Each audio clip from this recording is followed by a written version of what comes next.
ang mga apostoles human mi kunsad ang Espiritu Santo ngadto kanila, nagbuhat sa mga buhat ni Hesus. Nya usa sa mga buhat ni Hesus kanigyong pag-ayo og mga masakiton. Mao na nga kining makililimos nga nagsigig pakilimos didto sa pultahan sa templo, miingon nga tagai kog limos. Yan ingon sad si Pedro og si Juan, wala man mi kwarta, pero ang ni anamo mo'y among ihatag nimo. Nya unsa may naa didto ni Pedro og ni Juan, mao ang gahom ni Hesus sa ngalan ni Hesus. Mo nang ang atong tubag sa Salmo nagkanayon, ang yuta puno sa kaayo sa Ginoo. Nya kining kaayo sa Ginoo tungod ni Hesus. Og kinsa tong maggamit sa ngalan ni Hesus mahimo sang tighatag og maayo. Musta man mo sa inyong kinabuhi, sa inyong pamilya, naghatag ba mo kaayo o kadautan? Puno ba ang inyong pamilya sa kaayo o kadautan? Kamong mga ginikanan, unsa may inyong siging hatag sa inyong mga anak, ang kwarta ba o ang Ginoo nga naa ninyo? Kay karon ra bang panahon na ang ato gyung sagad ihatag og gipaningkamutan nga mahatag kana gyung kwarta. Mao na nga para nato basta ang kinabuhi wa gani kwarta way ayo. Kani bitang mga makililimos usahay, mga buangon sa kay na sila. Mangayo ay ta piso, karon di naman piso ay ta 5, nagiuban ay ta 10. Tagaan nimo piso nya ang gipangayo 5, usahay ilabay ang piso. Nga buangon kayo. Nya naapagi usahay hatagan nimo og pan, ngayo og saom na nimong 10 palit pan. Anam kay pan, ihatag ang pan. Oy, usahay, bili lang adto sa mga lingkuranan. Kaya ang ilang gusto ang kwarta. Mao na kinakaron, way gipili. Ang mga way kwarta, siging pangayog kwarta. Ang naay kwarta, siging tigom sa kwarta.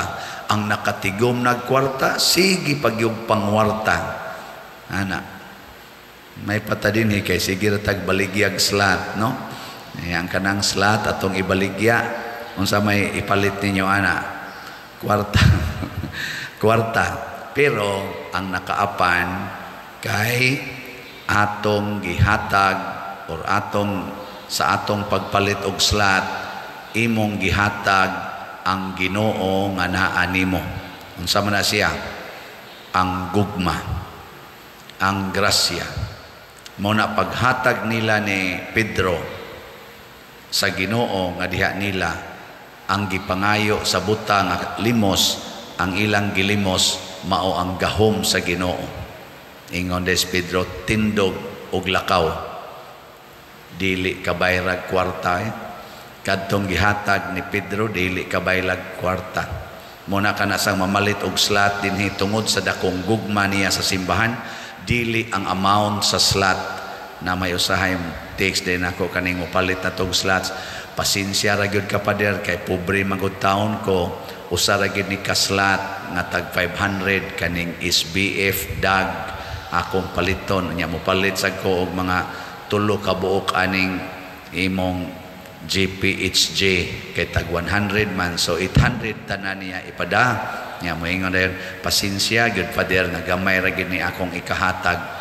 Ang ako anang reaksyon moingon jud ko, tungod sa imong dakong gugma sa simbahan, mao ni usas mga kinadak ang gihatag nganhi sa simbahan. Okay, gugma man. Di ka mo mga asawa, tagaan mo sa inyong bana og 1 million kada buwan. Pero to assess iyang kabit nagpuyo. Sagot mo? Sagot? To assess iyang kabit or mag-atuan sa siyang kabit. Pero ang iyang ihatag nimo 1 million kada buwan. Sagot? Pero ang imong bana muhatag ra nimo og 3,000 kada buwan kay mao ra gid na iyang sweldo. Pero wa gi adlaw nga dili kaniya atimanon, way adlaw nga dili kaniya ingnon nga I love you very much. Oh, bahala na ng 1 million diay. No. Nindot kay na nga muhatag ta ba inubanan sa gugma kay mao na ang ngalan ni Hesus.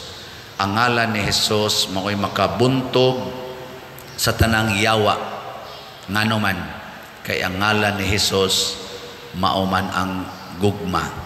God is love. Nya unsa man gid tinuod nga makaluwas kay kanang pulong Hesus manluluwas man na. Unsa man gid tinuod nga makaluwas nato gugma. Mo na kining atong pagpamaligyag slat pananglitan paghigugmaay ni siya. Diri sa atong ebanghelyo ang duha ka tawo nga nahigugma ni Hesus sa nasinati nila nga namatay si Hesus didto sa cross nasubo. Nya kay si Hesus nahigugma man sad nila sa dihang na discourage na sila og na mauli na og na masulubon si Hesus nga mao ang gugma mikuyog nila. Kanibitang magsigita og hisgot sa atong gihigugma. Ang ato sang gihigugma mukuyog nato. Bantay mo ana inomdumi katong batanon pa mo nga mo pay pagkras-kras ninyo. Ako kasuway sa kuana nang kras-kras ba. Kasuway mo ana nang high school pa bata ba. Nya ang kana imong nakrasan ug mao na gani na itapik sa imong kuyog sa kinabuhi. Pasti lang nindota bahalag magbuntagay tabi basta ang topic ang imong gihigugma. Pero ang topic gani katus ang iyang gihigugma wa gid lami kinabuhi niya di gyud hisgutan ang lugar sa imo. Kanang hisgot kas iyang kuno si kuan keras kay na nimo ilhan mas naong ilhan mas mata. Oh na dito gani ni katong pagbaili dito sa kuan di ba sikit kay to nimo ana hisgot bitaw no nguyab na kana wa pa man ko manguyab so oy nanabi ra mo na dito nga keras kay na sa nimo buanga ko na nindot kayo nya moingon mo bawo sa to siya ikaw kana sa kuan di ba kerason sa kay na nimo ganana sa ka butok-butok sa dimundughan. Pasabot ang gihisgutan ni kuyog nato. So kung maghisgot ang Ginoo dihas pamilya, ang atong gugmas Ginoo atong hisgutan, musuod sa na ang Ginoo sa atong pamilya. Pero pila na lang kakabok pamilya karon nga magsigig hisgot sa Ginoo ug magsigi og palambo sa ilang gugma sa Ginoo. Kasagaran yung hisgutan sa pamilya, kwarta, pilay baon nimo, unsay imong bayranan. Nya kasagaran sa mga tao karon bisag ako gani dinhi Paris priest di man kayo tighisgot ning ato dinhing mga staff istorya nako maghilom-hilom ra man na sila nayo usahay da mangaon suwayan ginako nga di ra gyud ko mutingog wa gyud magtingog nako kana bang dili ako'y muunag tabi looy bi ako usahay ako lagi magsigig tabi nya og di na gani ko magtabi sila hilom ra sa jud kayo ana inighuman na kanang mubiya nako di man ko mulahos og saka din ngatos babaw ako dayong mabati musugo din na silang tabi mga tawa padayon na padayon pero tuan ako sa babaw nigbalik na kong sod hilom ana wa gitingin na sila nahigugman ako sige lang it cannot change my love for them man sad di man na question kung ikaw gihigugma kasi imong gihigugma ang question nahigugma baka bisag wa nakahigugma mao na ang gugmas Ginoo mahigugma siya nato bisag wa nato siya higugma mas mukusog ang iyang gugma ug ang iyang gahom kun mahigugma ta niya mo to gahisgot man ang duha ka mga tinun-an ani kuyog dayon si Jesus nya pagkuyog ni Hesus ni apil si Hesus sa ilang istorya ang ilang kasing-kasing murag kunog nagdilaab murag dunay kalayong nagdilaab inspiring kayo basta ang atong topic partigyog Ginoo inspired kita ana nya paghuman dayon mi-ending gyud ang pagpakita sa Ginoo nga mailhan siya sa pagpikas-pikas sa pan mao na kaning santos nga Eucharistia. Dili pwede nga magsigi taghimog mga activities, magsigi taghimog mga kalihukan sa simbahan nga dili musangko sa pagdasig nato dinhi sa santos nga misa. Muna matud pa sa atong doktrina sa simbahan, the Holy Eucharist is the summit of all prayers and activities in the church.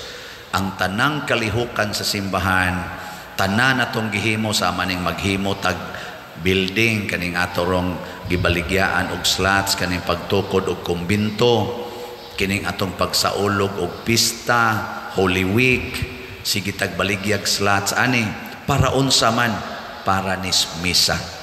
Muna akong sigig sulti din sa atong nag-alagad, ngano man nga mag-seminar man ta, ngano man nga mag-training man ta, ngano man nga magpaayo ta sa atong kapilya, ato ning gipamalit ang ubang mga yuta dinhi para mudako-dako atong area, para unsa man ni pagarbo, dili para ni sa maayong pagsaulog sa misa. Na-imagine ako ang katong baha sa mga tao ni atong niaging Holy Week, katong Good Friday, pagka sugat, pagka Easter Vigil, ug dili pa na arang-arang og gidakon ang atong grounds nya wa sa tay giabangan dihang yuta sa pagkakaron na dako-dakog parkingan. Maka-imagine ko asa ka ni mga tawhana mamarking, so adto ni ngadto daan pagkatrapika kas kalibutan nga porte matundaghan ang sakyanan, di naman hapit malihok nga porte paganing dakua sa ato kunuhay dining area parkinganan. Mao na nganong ni amantay dakong area, nganong ato maning gigastuhan, nganong mopalit man ta aning giyuta aron budako-dako para sa santos nga misa, the summit of all prayers, devotions, and activities in the church. Wag tangon gani ng santos nga misa kanang pagpikas-pikas sa pan, di kita kaila Ginoo. Muna ang mga tinunan, bisag sige na sila og hisgot sa pulong sa Ginoo, wag gyapon sila kaila ni Kristo. Didto gyud nila na finally na ilhan pagpikas-pikas sa pan. Nya nawa si Jesus, nganong nawa man, gikaon naman nila ang pan, gikaon naman nila ang Ginoo. Muna ini human atong kalawat dinhi ang iyang presensya naa na nato sama ni Pedro ug ni Juan, manghatag na sadta sa Ginoo nga naa nato. Ato nang buhaton, puerting daghanang makatagamtam o Ginoo. Sige, lingian ay mong tupad. Pangutan-a, yung na manghatag ka Ginoo. Yamingon siya, manghatag kog bugas. Dili na Ginoo. Ang bugas, di na Ginoo. Pero imo nang butang gugma, mahimo na ng Ginoo. Pero manghatag lang kag bugas, labi nagpakapin na ni Mugtabi. Baga, biyan yung naong, bugas manghatag kag kwarta, kamo ba? Sige lang gimog balik-balik. Balik pa kasunod ha. Awa na Ginoo. Butang igiyog Ginoo. Sama nang muhatag kag TV. Inig salida na Ginoo. Hatag kag cellphone. Sus na Ginoo. Pero moingon ta, TV baga nyug naong. Moingon igsalidas TV, moingon may ratag mata itong gahatag. Sige na, manindog na ta.